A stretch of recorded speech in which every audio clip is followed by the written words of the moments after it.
CM Pawan Kalyan గారు ఉన్నారు కదా, రీసెంట్ అప్డేట్ ఏంటంటే ఆయన చిన్న అబ్బాయి గారు చిన్న ఇన్సిడెంట్ జరిగింది సింగపూర్లో. అయినా కూడా ఆయన ఒక ఈవెంట్లో ఉన్నారు, పొలిటికల్లో ప్రజల్లో ఉన్నారు. తెలిసినా కూడా అక్కడ వర్క్ కంప్లీట్ చేసుకుని ఆ తర్వాత ఆయన బాబు దగ్గరికి వెళ్ళాడు. ఎలా అనిపిస్తుంది ఆయన వర్క్ తీరు అండ్ ఈ టైమింగ్ ఎలా అనిపిస్తుంది? ఆయన మన అనుకుంటే అది వర్క్ పర్పస్ మీద అయినా, రాజకీయం పరంగా అయినా, సినిమా పరంగా అయినా నా అనుకుంటే ఎంతవరకైనా వెళ్తాడండి. ఆయన సినిమా పరంగా అయినా దేవుడే, రాజకీయం పరంగా కూడా ఎంతోమంది ఆయన మోసం చేద్దాం చూస్తున్నారు, ఎన్నో మెమ్స్ కూడా తీసుకొస్తున్నారు. కానీ దేవుడికి సాటి రాదు కదా. తెలుసు, ప్రజలకు తెలుసు పవన్ కళ్యాణ్ ఎలా అంటాడు. వాళ్ళు సృష్టిస్తూ ఉంటారు. చిన్న పిల్లాడి కోసమే అంత చేస్తున్నాడు. తన ఫ్యామిలీని వదిలేసుకొని ఫ్లైట్లో తను ఒంటరికి వెళ్ళిపోయాడు. ఫ్యామిలీని కూడా వదిలేసాడు. వాళ్ళు చిరంజీవితో వెళ్తారా అంటే లేదని కంప్లీట్గా ఇప్పుడే వెళ్ళాలి.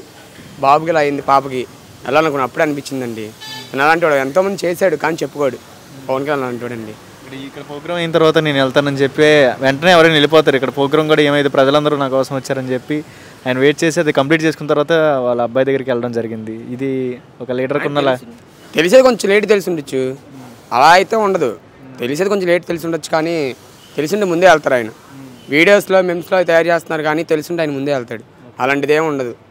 కొంచెం లేట్గా అప్డేట్ తెలిసి ఉండాలి అంతే అండి. పవన్ కళ్యాణ్ గారి పనితీరు ఎలా అనిపిస్తుంది? పొలిటికల్లోకి వచ్చిన తర్వాత పరిపాలన ఎలా అనిపిస్తుంది?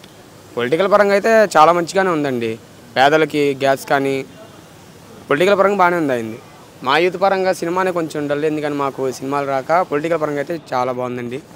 ఇటుకటి బాగానే చేసుకొని వస్తున్నాడు. హరిహర వీరమల్లు మూవీ, ఓజీ లాంటి మూవీస్ ఎలా ఉండబోతున్నాయి అంటావు ఈసారి? హరిహరములు కాదు కానీ ఓజీ అయితే తెరలు చించేస్తామండి. ఇది మాత్రం ఫిక్స్ అయిపోండి. ఓజీకి మాత్రం తెరలే 4 షోలు అయితే 8 షోలు వేసినా తప్పులేదు. ఎలా ఉండిద్ది first day Pawan Kalyan movie అంటే? రోడ్లు తగలట్టేయడమే, బండ్లు గిండ్లు మొత్తం తగలెట్టేయడమే, రాడ్లు పెట్టి పడితే పగలగొట్టాడు, తెరలగిల మొత్తం చించేయడమే. ఎంట్రీ అన్నది బీజం పడిందంటే గుండెలను తెచ్చేయలేక ఊపి మొత్తం మామూలుగా ఉండకూడలేక. ఓజీ అని పేరు వింటేనే మిగతా ఈ చిన్న సినిమాలు మనకి పెద్ద పెద్ద గారికి అవసరంలా, ఒక్క కటౌట్ చాలండి, ఆ బీజిఎం చాలు. పవన్ కళ్యాణ్ ఎంట్రీ చాలండి, ఇంకా థియేటర్ బాక్స్ బద్దలైపోద్దిగా. చెప్పుకోవాల్సిన పనే లేదక ఓజీ గురించి అయితే. చాలా గ్యాప్ వచ్చింది కదా, మూవీస్ వస్తారా అని చెప్పి ఆందోళనలో ఉన్నారు చాలామంది. ఒక మాట చెప్పనండి, పందులు గుంపులకు వస్తాయి, సింహం సింగిల్కి వచ్చింది. అలాగే పవన్ కళ్యాణ్ ఒక్క సినిమా తీసినా చాలు 100 సినిమాలు సమానం. ఒక్క సినిమా కోసం వెయిట్ చేస్తున్నాం. ఓజీ వచ్చిందా తెరలు మాత్రం చించేసుకోవడం గ్యారంటీ చెప్తున్నాక పక్కా. ఇది మాత్రం పవన్ కళ్యాణ్ అంటే అంత అభిమానం, అంత లైకింగ్ ఎందుకు మీకు? అది ఇంకా ఆయన చెప్పక్కర్లే. ఇంకా ఆయన గురించి చూసే వాళ్ళకి ఆయన ప్రవర్తన, ఆయన చేసే పని తీరు మొత్తం చెప్తే ఇంకా అర్థమైపోద్ది. ఇక పవన్ కళ్యాణ్ అంటే ఒక వ్యసనమే. చెప్పారు కదా పవన్ కళ్యాణ్ గురించి చాలామంది చెప్పారు, చాలామంది చెడు అభిప్రాయంతో కూడా చెప్పారు, కానీ అవ్వదు అన్నీ.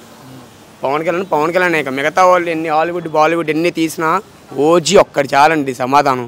తెర మొత్తం చించేస్తారు. ఆ రోజు థియేటర్ గోలే ఓజీ గురించి. హరిహర వీరమల్లు మూవీలో మాట వినాలి సాంగ్ పాడారు కదా, ఈ సాంగ్ ఎలా అనిపించింది? ఆయన ఓన్ వాయిస్తో పాడారు కదా, అది ఈ సాంగ్ని కూడా నెగిటివ్ ట్రోలింగ్స్ చేశారు కొంతమంది, బాగాలేదని చెప్పి. గతంలో అత్తారింటి దారేది మూవీలో కాటమనాయుడు సాంగ్ పాడాడు, అది ట్రోల్ చేశారు. మూవీ వచ్చాక హిట్ అయిపోయింది. మరి ఈ మూవీలో సాంగ్ కూడా ఎందుకు ట్రోల్ చేస్తున్నారు ఇలాగా? అంటే పిల్లకాలాలు ఎన్నన్నీ ఉంటాయి, సముద్రం ఒకటే సముద్రం ఒకటే. హరిహర వీరమల్లు ఓన్ వాయిస్ ఎప్పుడో ఒకసారి పాడాడు, మళ్ళీ ఇప్పుడు పాడుతున్నాడు. అలాంటి దేవుడికి మళ్ళీ ఎన్నో మిమ్స్ పెడతారండి. అలాంటి చిన్న హీరోలకు కూడా పెడతారు. పెద్ద హీరోతో ఎక్కడండి, 100 మంది 100 చెప్తారు. పవన్ కళ్యాణ్ ఎన్ని వచ్చినా సరే. మాటలు ఏం చెప్తావు పవన్ కళ్యాణ్ గురించి?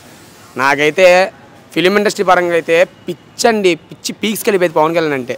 రాజకీయ పరంగా అయితే రాజకీయమే, దేవుడి దాంట్లో కూడా చెప్పొచ్చు. నాకైతే దేవుడే అండి సినిమాలో దేంట్లో ఆయన కట్అవుట్ కానీ ఆయన స్మైల్కి అయితే ఫెదా 100కి 1000 మార్కులు ఇచ్చిన తప్పలేదండి. ఏమనుకున్నా పవన్ కళ్యాణ్ స్మైల్ కానీ కోపం వచ్చినా ఇంకా ఉగ్రరూపం చూడలేము అనుకోండి. పవన్ కళ్యాణ్ ఇక దానికి చెప్పాల్సింది ఏం లేదు. ఇంకా వేరే హీరో గురించి మనకు అవసరంలా, డైరెక్ట్ కట్అవుట్ చాలు. ఎవరైనా కట్అవుట్ పెట్టుకుని నడిచేయాల్సిందే ఎక్కడైనా సరే. ఇదే పవన్ కళ్యాణ్ గురించి. పేరు